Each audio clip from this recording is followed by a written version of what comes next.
Hey guys, what's up? This is Hirokjit ji. আজি পাটনা গৈ আছোঁ, চৰি পাটনা নহয়, কলকাতা গৈ আছোঁ।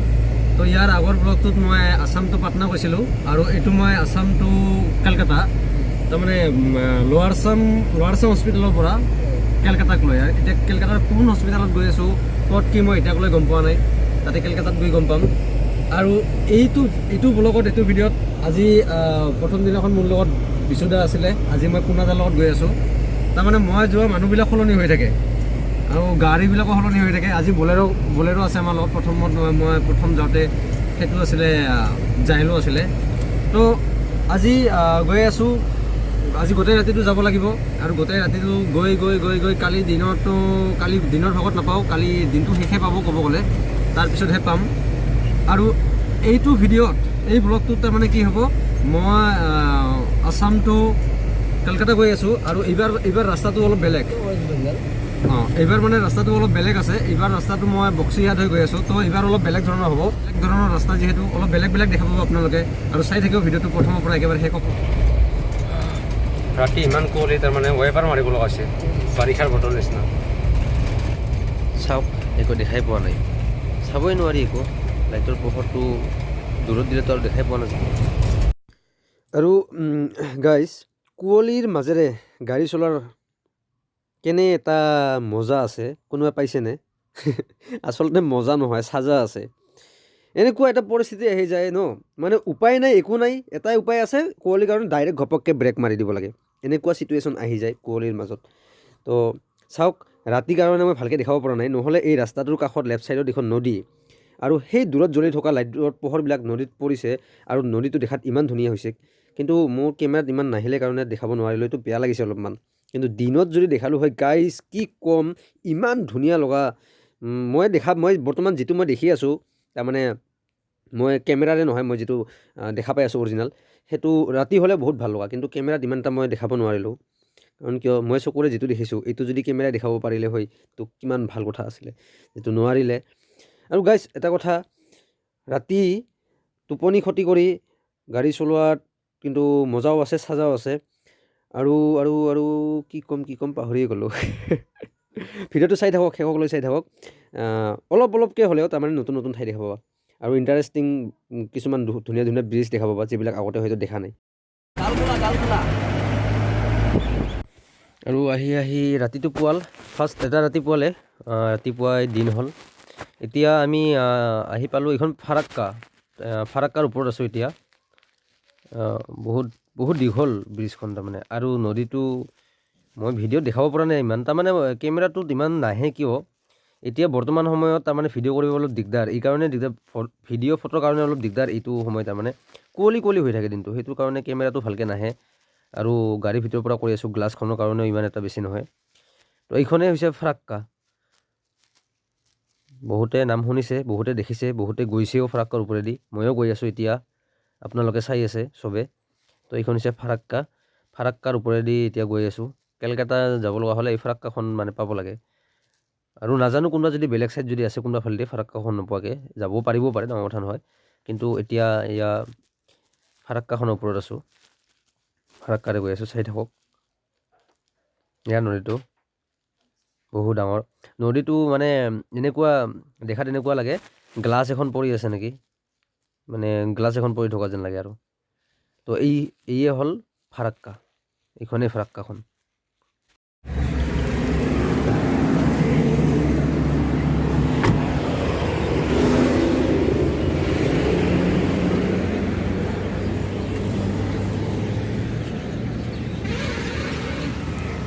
হেল্ল' ফ্ৰেণ্ডছ, বেংগল পুনে দিগি আহি পালোঁ। ঠাইখিনিৰ নাম পুনে দিগি বুলি কয়, বেংগলত। তো ৰাতি হঠাৎ ফোনটো ছুইচ অফ হৈ গ'ল, চাৰ্জ নাছিলে। আৰু কিবাকিবিকৈ গাড়ীত অলপ চাৰ্জ কৰিলোঁ, আহি পেলাই ইয়াতে কিবা এটা খাই লওঁ। খাই বহুতো যাব লাগিব, এতিয়া 400 কিলোমিটাৰমান বাকীয়ে আছে কলকাতা পাবলৈ। কিবা এটা খাই লওঁ আগত, তাৰপিছত আৰু গৈ থাকিম। আৰু মই ভাবিছিলোঁ যে কিবাকিবি নতুন ঠাই দেখাম, কিন্তু ৰাতি আহোঁতে কি হ'ল, দেখাব নোৱাৰিলোঁ। আকৌ ৰাতিপুৱাৰ পিছতে একেটা ৰাস্তাই আমি লৈছোঁ, যিটো মই আগৰ ভিডিঅ'টোত দেখাইছোঁ। তো সেইকাৰণে মই বেছি দেখাব নোৱাৰিলোঁ।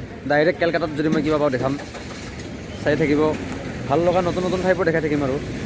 আৰু ঠাণ্ডাটো ইয়াত কিন্তু ইমান বেছি ঠাণ্ডা নাই। মোৰ আৰু এটা পিন্ধা আছিলে, সেইটো খুলি দিলোঁ। কি খাবি? ভাত। অঁ, আজি ভাতেই খাওঁ। মানে এনেই ভাত নাখাওঁ তাৰমানে বাহিৰত আহিলে, কিন্তু আজি বেংগলত ভাত খাওঁ। কেনেকুৱা লাগে? অঁ, ইয়াতে আছে।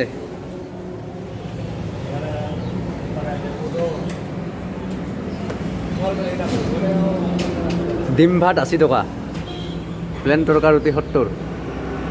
আচ্ছা, খাবা কি? আচ্ছা, কিছু একটা খাইলে হইলো।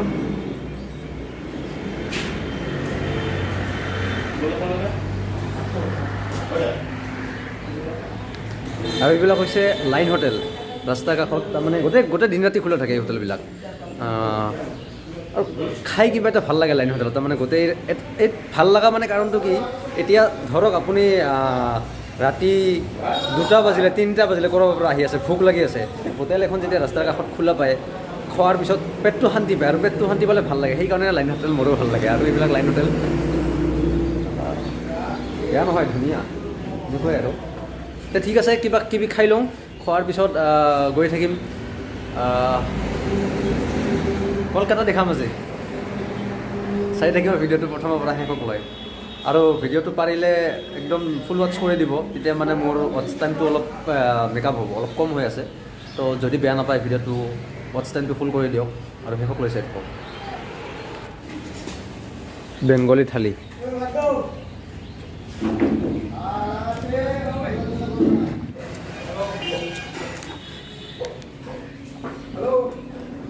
মাছ লঙ্কা বহুত টেষ্টি।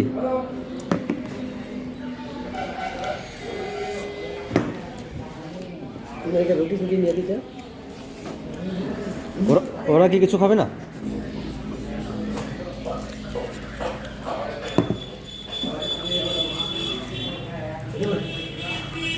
अधिकतर বেশি ভারী ভর্ত খাওয়ানো যাবে না, এইসব ভাত পাতে এখন খাওয়ানো যাবে না, অসুবিধা আছে। ভাত খাই ল'লোঁ, এতিয়া গৈ থাকিম আৰু। কাৰণ মই ড্ৰাইভ কৰিম, ৰাস্তা বিৰাট ধুনীয়া ইফালে।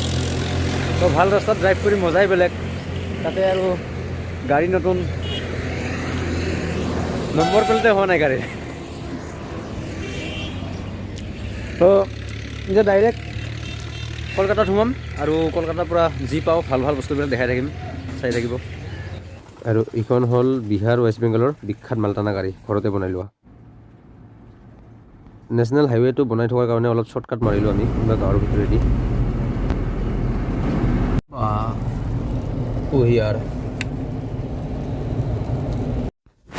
চাওক ফ্ৰেণ্ডছ, খেৰৰ পুঁজিবিলাক চাওক। আমাৰ খেৰৰ পুঁজিবিলাক, আমাৰ অসমৰ খেৰৰ পুঁজিবিলাক দেখাত কেনেকুৱা আৰু ইয়াত দেখাত কেনেকুৱা। আমাৰ অসমৰ পুঁজিবিলাক দেখাত ধুনীয়া, কিন্তু ইয়াৰ নিচিনাকৈ বনাব নাজানে। ইয়াৰবিলাকো ধুনীয়া, কিন্তু আমাৰ তাতে বনাব নাজানে। আৰু এইখন ফিল্ডখন চাওক, যদি সময় আছে আহক, একেলগে এখন মেটচ খেলোঁ চবেই মিলি, ভাল লাগিব। গাইছ ৰ'ব, ওলাই নাযাব ভিডিঅ'টোৰ পৰা। সেই দূৰত থকা যে দেখিছে যে দূৰত ব্ৰিজখন, এই ব্ৰিজখন চাওক। ব্ৰিজখন তাৰমানে ইয়াৰ পৰা দূৰৰ পৰাহে ধৰিব পৰা নাই কেনেকুৱা কি, ওচৰৰ পৰা চাওক। ব্ৰিজখনৰ নাম আইৰণ, মানে আইৰণ ব্ৰিজ। এই দেখিছে কেনেকুৱা, একেলগে দুখন আছে। এইখন এখন, সেইখন এখন ছাইডত এখন আছে। আৰু এইখন পুৰণা, সেইখন নতুনকৈ বনাই আছে।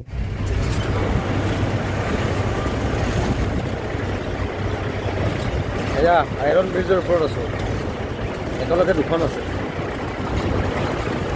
মজা লাগে আৰু মানে এইখন একেলগে দুখন মানে কিবা এটা বেলেগ এটা ভাল লাগে। আৰু ব্ৰিজ দুখনৰ নাম লাগে আইৰণ ব্ৰিজ। ঠিকেই আছে, আইৰণে নাম হ'ব লাগে হিচাপত। গাইজ, ইয়াৰ পৰা আৰু 120 কিলোমিটাৰমান আছে কলকাতা মানে চহৰখন পাবৰ কাৰণে, যিটো মেইন। আৰু আমি অকণমান ছাইডত আছোঁ, মানে মেইন টাউনত সোমোৱা নাই। আৰু এইটো এতিয়া আমি আহি পেলাই একদম এটা লেতেৰা এটা জাম পাইছোঁ, যিটো ন' এণ্ট্ৰিৰ কাৰণে। তো এম্বুলেঞ্চ কাৰণে অলপ ওলোৱা অসুবিধা থাকে আৰু, বাতি জ্বলাই চাইৰেন বজাই। তো যি নহওক কিয় এনেকৈ আহিছোঁ। আৰু এটা কথা, মই গাড়ীত থকা 2টা পেচেণ্ট আছে, ইয়াৰে এটাৰ ভৰি এটাৰ হাত গৈছে। তো ভৰি যোৱাটো সি কিবা কিবিকৈ মানে সহ্য কৰি আহিছে, তাৰ মানে পেইন বেছি কৰা নাই। যাৰ হাত গৈছে, ই গোটেই ৰাস্তাটো তাৰমানে বিষতে কি ক'ম আৰু গোটেই ৰাস্তাটো মানে আটাপাৰি আহিছে এইফালে ওপৰত এইটো টৌকে বাজি আছে আৰু গাড়ীৰ ভিতৰৰ পৰা এনেকৈ মোৰতো এক প্ৰকাৰ মাথা একদম বেয়া হৈ গৈছে ধেমালি কথা নহয় 1100 কিলোমিটাৰ আহিছোঁ আমি 1100 কিলোমিটাৰ একেটা চাউণ্ড একেটা শব্দ তাৰপিছত তেনেকৈ ফাৰ্ষ্ট ৰাতি কি হ'ল প্ৰথম ৰাতিটো কুঁৱলীৰ কাৰণে দেখা পোৱা নাই গাড়ীখন পেট্ৰল পাম্পত সোমাই 2 ঘণ্টামান এই চাওক টেক্সি কলকাতাত আহিলে এনেকুৱা টেক্সি দেখা পাবা তাৰপিছত আহি ৰখাই আছোঁ কুঁৱলীৰ কাৰণে দেখা পোৱা নাই 2 ঘণ্টামান ৰখিলোঁ তাৰমানে আৰু ভৰ ৰাতি অলপ টোপনি ভাৱ চবৰে তথাপিও টোপনিটো ইম্পৰ্টেণ্ট নহয় আমি সেইটো হেৰি কৰিব পাৰোঁ দুজনে চলাই আছিলোঁ তাৰপিছত এই কুঁৱলীৰ কাৰণে দেখা পোৱা নাই আৰু সিহঁতে কৈছে যে ৰখি দিয়া কুঁৱলীৰ কাৰণে এনেকুৱা আমাৰ কুঁৱলীৰ কাৰণে এনেকুৱা হৈছে তো যাতে আৰু নেক্সট টাইম নহয় তাৰপিছত আধা ৰাতি মানে 4টা বাজিহে মাত্ৰ মোক কৈ আছে ড্ৰাইভাৰ দা মানে তাড়াতাড়ি চলো আমাৰ হাতটা খুব ব্যথা কৰছে আমাকে কলকাতা নিয়ে চলো তো কথাটো শুনি এনেকুৱা বেয়া লাগিছে গোটেই ৰাতিটো আছেই তাৰমানে আৰু মানে সি তাৰ কাৰণে এটা ছেকেণ্ড যোৱা নাই এটা সময় যোৱা নাই এনেকৈ কিবাকৈ 4টা বজাৰ লগে জগাই দিছে মোৰ এনেও ভালকৈ টোপনি অহা নাছিলে তাৰপিছত এতিয়া মোৰ বেয়াও লাগে এই গাড়ীখন চাওক এটা কথা কিন্তু কলকাতাত বাছবিলাক বিৰাট ষ্টাইলিছ হয় এইখনতো এনে দেখিলোঁ আৰু মই ইমান ভিডিঅ' কৰা নাই তো এনেকৈ কাণত বাজি আছে কাৰোবাৰ যন্ত্ৰণা এইফালে ওপৰত চাইৰেন তো বহুত কষ্ট কৰি আহি কলকাতা সোমাই পালোঁ ফ্ৰেণ্ডছ এটা কথা কৈছোঁ কিন্তু এম্বুলেঞ্চ চলোৱাটো মুখৰ কথা নহয় ইমান সহজ সকলোকে কওঁ যাতে এম্বুলেঞ্চক অলপমান ৰেচপেক্ট দিয়ে ছাইড দিয়ে কাৰণ কিয় কামটো অলপ সহজ নহয়